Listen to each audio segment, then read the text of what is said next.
kanila ang may death threat, lalo na yung mga high-profile cases ang hawak. Your work is an important part of our anti-corruption campaign, and we cannot allow mere intimidation to stop us all from doing our jobs. At para kumpletos recados, ang budget para sa Witness Protection Program ng gobyerno dinagdagan ng 80%. Yan daw ay para mapangalagaan ang mahigit sa 600 testigo at whistleblowers. Ibinida pa ni Pinoy na mula sa 14% na conviction rate na minana mula sa Administrasyong Arroyo, naging 25% ito sa loob lang ng 10 buwan. Patunay lang daw ito na kung uupuan ang mga kaso, marami ang maaaksyonan. Bagay na tila pa sa rin niya kay Ombudsman Merceditas Gutierrez. Huwag sana ninyong tularan ng iba na agad nababaliktad ang paninindigang oras na lapagan sila ng sako-sakong pera.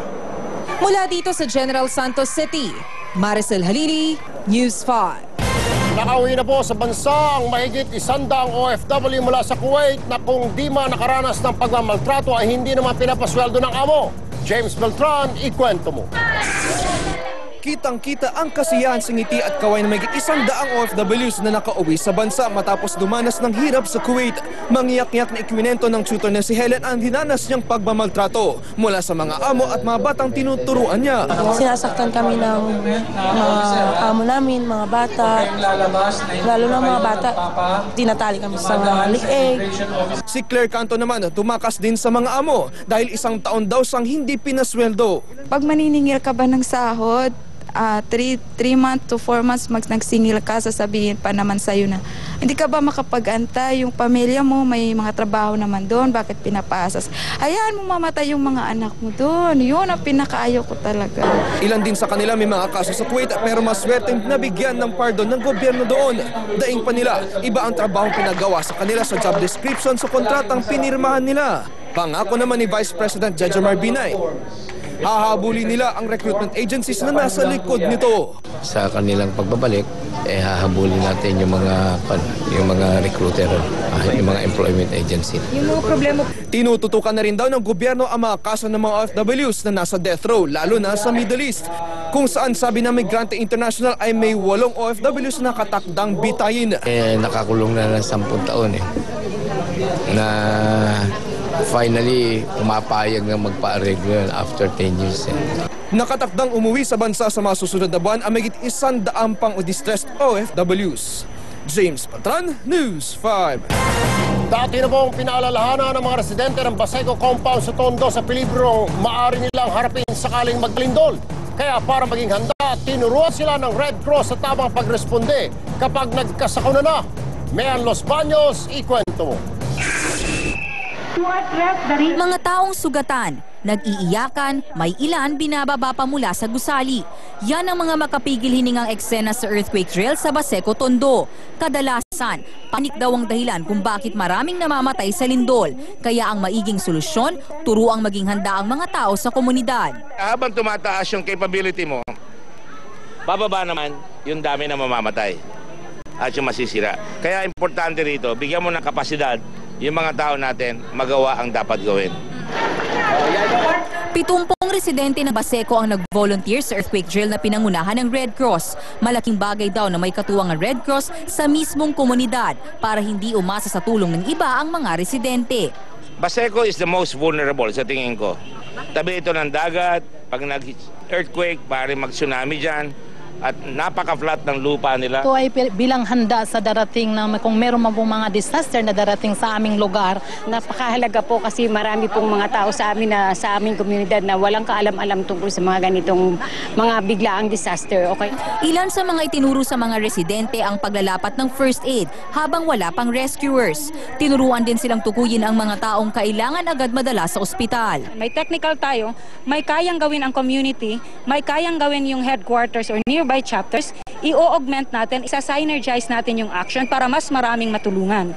Bukod sa drill, ipinakita rin ang pagresponde at rescue sa mga naiipit na tao sa mga bato o bakal. Pero ang mga ganitong pagresponde, ipaubaya na raw sa eksperto gaya ng Red Cross. Ang mahalaga, dumami pa ang mga volunteers sa komunidad na marunong sa mga pangunahing paraan ng pagresponde kapag may kalamidad. Mayan Los Baños, News 5.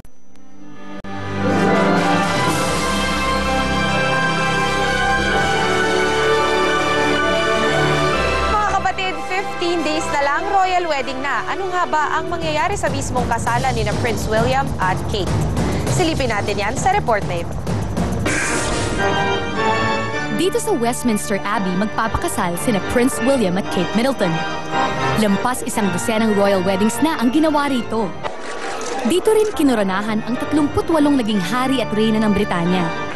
Nasa 17 mga hari at reyna na rin ang nakalibing dito. Pero para kina Will Kate, higit pa sa tradisyon kung bakit dito sila magpapakasal. Kahit daw kasi napakalaki ng Westminster Abbey, may aura itong tahimik, misteryoso at payapa. Ano nga bang mangyayari sa mismong araw ng kasal sa April 29? Alas 8 ng umaga, oras sa Britanya, inaasahang magdadatingan ang karamihan sa 1,900 guests na imbitado sa wedding. Bandang alas 10 ng umaga, dadating naman ang foreign dignitaries at heads of state. Huling darating ang royal family. Pagkatapos, entrada na ng groom, kasama ang best man at kapatid niyang si Prince Harry. Last but not the least, syempre, ang bride na si Kate kasama si Mr. Middleton. Dito na mag-uumpisa ang mismong wedding ceremony na inaasahang tatagal ng mahigit 1 oras. Kung dati, karwahe ang nakasanayang maghahatid sa ikasal sa simbahan, ngayon, dekotse silang darating sa Abbey. Sakalang daw sila sasakay ng karwahe sa wedding procession papunta sa Buckingham Palace na official residence ng royal family.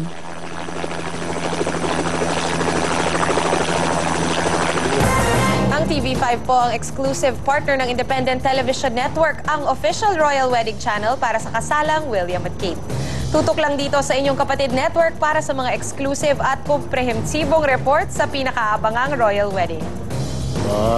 Excited ba kayo? Malapit na. We're leaving. Talaga? On a jet plane. Maganda. Oo, panoorin Pero mo kami, ha? na-research ko kanina, yung parang nakakalungkot naman. Di ba, kadalasan sinasabi pag yung mga wedding ng mga nag-asawa, mga princess at saka prince, happily ever after. Sa totoong buhay pala hindi. Pag yung tatay ni Prince William, si Charles, yung tiyuhin niya, yung tiyahin niya, lahat pala divorce. Pero ito, sinasabi nila mukhang magtatagal dahil talaga naman yung relasyon nila ay mahaba 8 years. Hindi katulad dun kay Princess Diana at Prince Charles ay sandalian, mabilisan kumbaga nangyari. Malaki yung age difference nila. Tsaka napakalungkot naman, hindi happily ever after. Lahat mga princess at princess. Ayun. Anyway, yan po isang oras sa mga aksyong balita. Mga balitang pundasyon na matalinong opinyon at konkretong solusyon. Dahil